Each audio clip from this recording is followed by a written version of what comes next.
Remember the good old days when people used to move to Las Vegas because of the affordability? Well, I don't know about you, but it might feel like those days are behind us.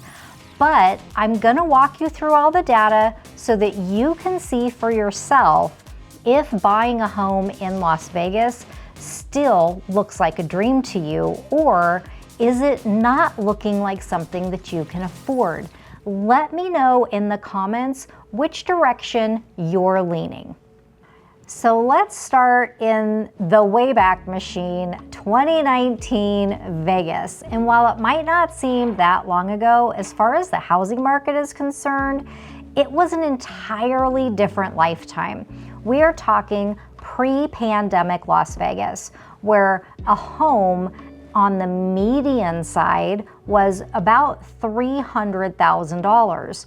And we actually had in 2019 6% more inventory on the market, meaning that our market was a very level market. It didn't really favor either the buyer or the seller, which is called normal. I know we don't like those words, but that is what it was.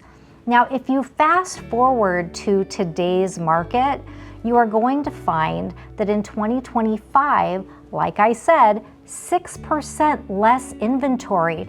But the news media is screaming all over the airwaves of how we have more inventory than we can handle.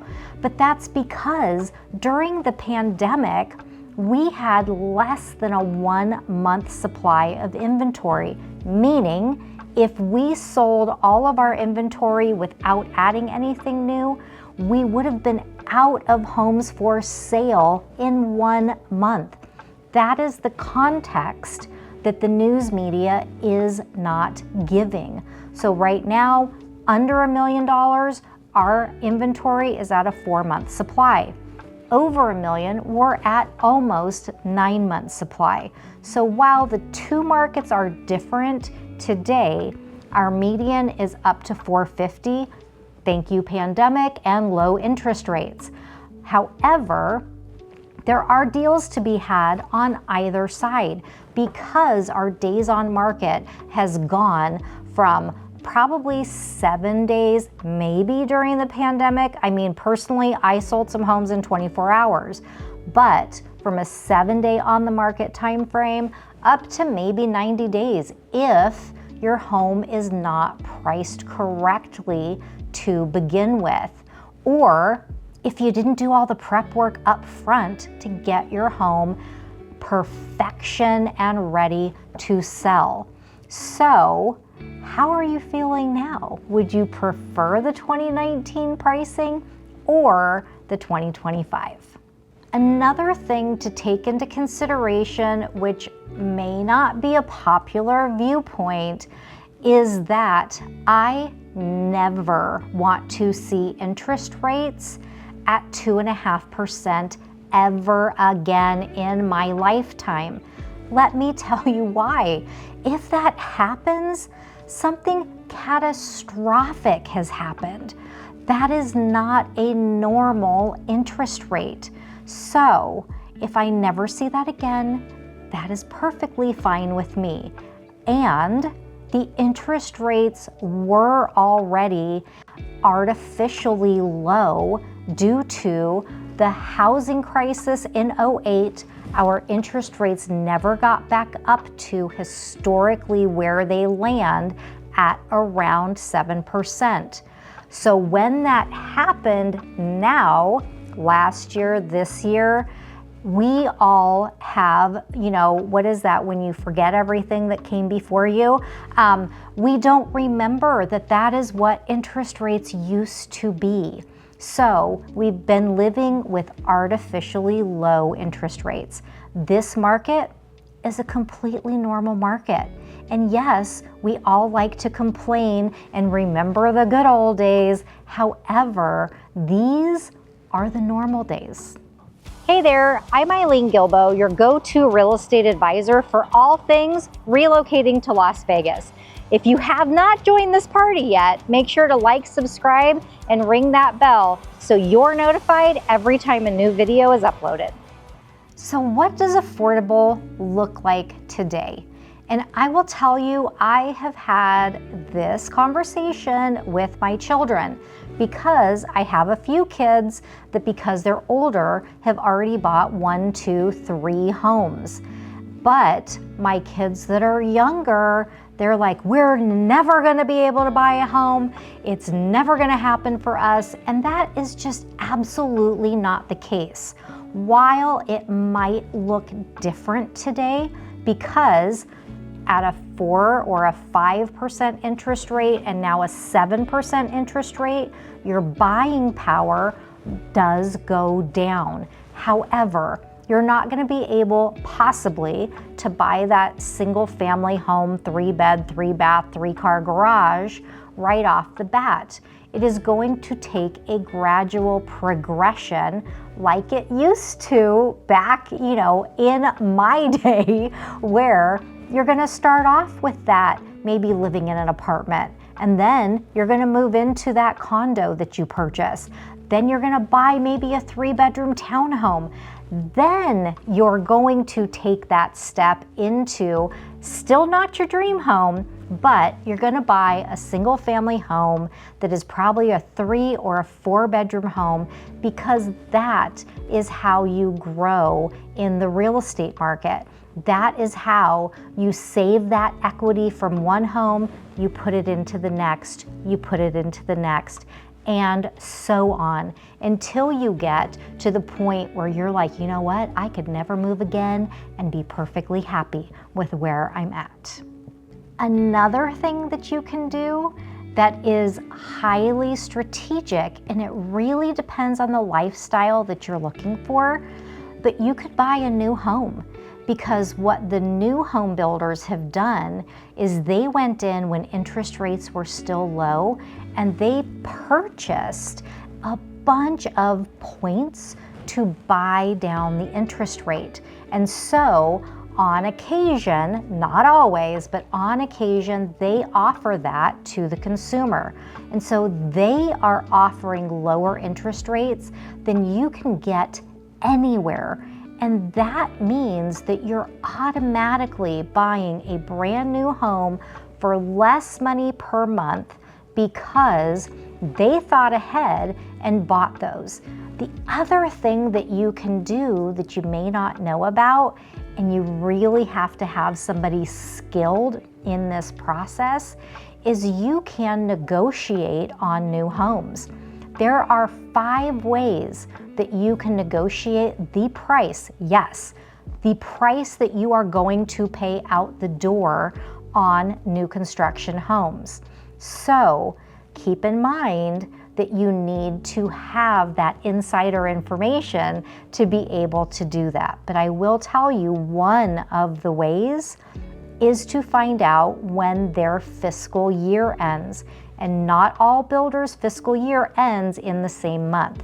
But when their fiscal year ends, you can negotiate because they want those properties off their books. All right, so here's your pop quiz. How many ways are there to negotiate on a new construction home? A, you can't negotiate on a new construction home. B, oh, maybe 1. C, there are 5 ways to negotiate on a new construction home. Let me know your answer in the comments.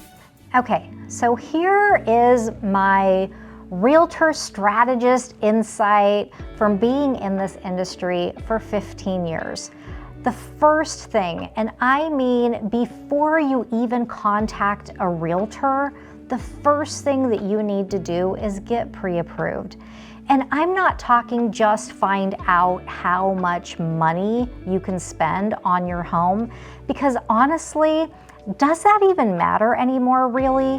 What you are looking at is, what is my monthly spend? Because I don't care if you qualify for a $5 million home, but you're like, hey, my monthly spend is $3,000 a month. Those two don't mesh. So you need to really look at the expenses that you're spending every single month, and does that make sense for you? Because listen, if you are like me, I have a lot of traveling that I want to do. I have a lot of things that I want to do with my family. I don't want to spend every penny of my money on my mortgage. So that is the first thing that you need to do. Then shift your mindset, because you are not looking at what is happening today in the market. You are looking at, what does that home do in the next 5 years? What does that home appreciate to in the next 10 years? What are my goals long term? Are you buying an investment property so that when your kids graduate high school, you're going to sell that property to pay for their college expenses? What is the plan? Shift your mindset from how difficult things are today to how they're going to progress through the life of that home that you buy. So here is the key. What is the lifestyle that you want to live? And maybe that is going to change from time to time.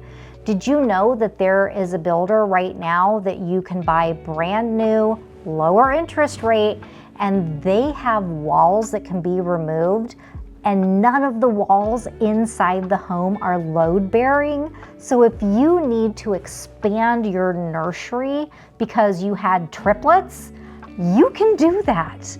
You have options to do that. So what are your plans long term? Maybe sit down, write them down. That is going to be the key of where you end up.